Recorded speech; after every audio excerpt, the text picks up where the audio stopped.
Praise God! Hallelujah!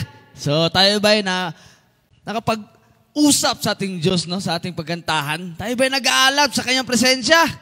Amen! Dapat lang kasi God is always with us.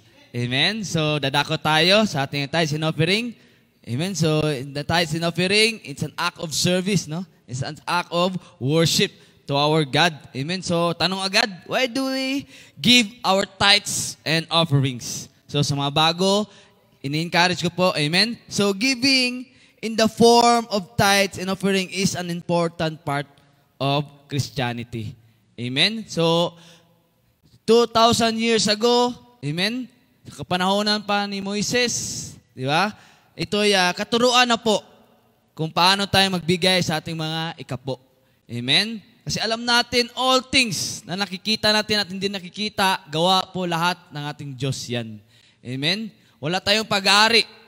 Bagkus meron tayong dapat na ibalik. Kasi meron siyang binigay at una siyang nagmahal para sa atin. Amen? So tithing is frequently mentioned in the Bible. Like when Moses said in the book of Exodus, chapter 35, verse 5.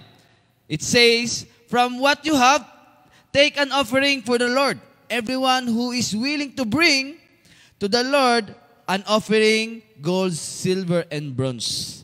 Amen. So, sa madaling salita, sa kapanahonan dati, kung magbibigay tayo ng mga ikapo natin, kailangan gold, silver, and bronze. Mas mahal pala dati. Mas mahal pala.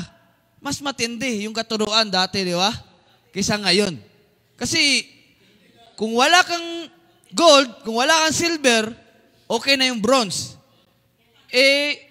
Mas matindi pala, di ba? So, the good thing is, Jesus Christ teaching us in a tithes na pwede pala na baguhin na. Even na wala kang pera, as long as meron kang kalakasan, kapatid, ibigay mo para sa Diyos.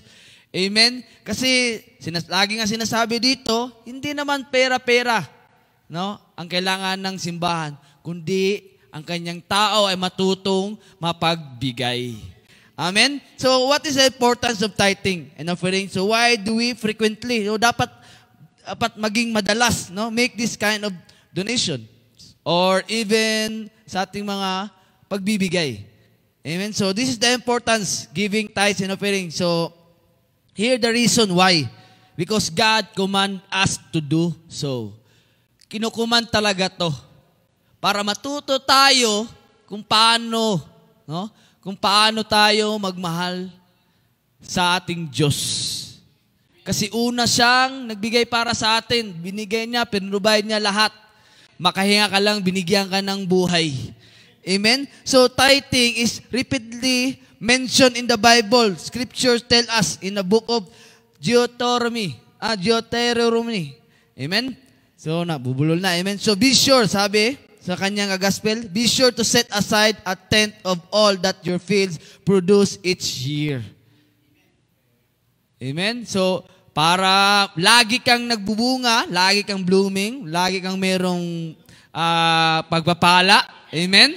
So, dapat nase-set aside mo na yung para sa ating Diyos. Amen? Dapat, no, na naka-ready na yan, naka-prepare na yan. Kasi, hindi naman tao yung bibigyan mo eh. Yung Diyos. Amen? God command us to set aside 1/10 of what we produce for the church in modern society. Kasi kailangan po talaga yan. Yun na yan sabi, hindi naman si Holy Spirit na magbibigay ng lamig. Hindi naman si Holy Spirit nagbabayad ng bills. Amen? So, all of that, no? You need all yung na-produce mo, o can be anything from your salary to your business profit o even your physical strength, dapat ibigay po natin sa Diyos yan. Amen? So, number 2, tithing shows your love for God. Dito po nakikita kung paano mo minahal ang ating Diyos. Paano ka magbalik, no, ng pag-ibig sa ating Panginoon into your tithes. Amen? Yun nga, ang sabi ko, tithes is not also na finances na lang or anything. but in your heart also. Sinisiyasat ng Diyos. The tithe is the Lord's way of asking us to show our love.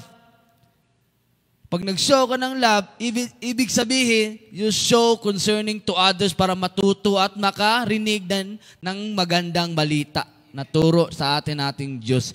Giving God a percentage of our earnings shows that we put our love for Him before our need for money. Sa madaling salita, nagbibigay ka kasi alam mo, pagbibigyan ka ng pagpapala ng ating Diyos at hindi ka pababayaan. Kasi alam natin, yung pangako lamang ng Diyos ang hindi nagmamaliw at hindi yung best friend mo. Amen? Na pinangakuan kang ito, igagala ka, bibilhan ka, di ba? But God never fail us, nor forsake us. Amen? So, tithing also grow our trust in God. Nagtutubo, nagbubunga ng tiwala sa Diyos. Kahit alam mo yung tipong walang-wala ka na, but still, you remind that God will, provide what you need for. Even your wants, kapatid. Amen? By sacrificing 10% of your income, we learn to rely on God. Kasi alam natin, kahit gaano ka pakarami ng pera, kung walang makaagamot sa sakit mo, kapatid, wala pong silbi yung pera mo. Amen?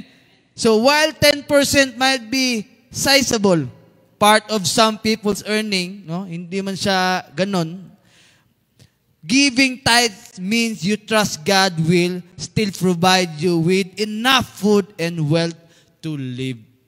So, ibig sabihin, sa madaling salita, hindi ka pababayaan ng Diyos kahit alam niyang walang-wala ka, nagkukulang ka. Still, you are healthy, you are blooming, you are beautiful, di ba? Handsome, di ba? Yun ang importante, kapatid. Meron kang ngang pera, para ka namang dugyot. Ang hirap naman nun. Hindi, nakalimutan mo ng sarili mo. Di ba? Hindi porket na talagang nabibisi ka na sa anumang career na meron ka, but still, iniinjikan ka pa rin ng Diyos kasi alam niya na mas mahalaga ka sa Kanya. Amen? So, we need to show our tithes. Because tithes is our investment to God. Malay mo, di ba? Nag-i-invest ka. Hindi mo alam, hindi ka nag-iisip ng anumang bagay na babalik sa iyo. But in the end of time, you will reach the eternal life. Because you are lovable to our God. Amen? So, tayo pong tayo at tayo magalak. At in-encourage ko po yung nanonood dyan. Amen? Na tumulong tayo sa ating churches na dinadaluhan. Amen?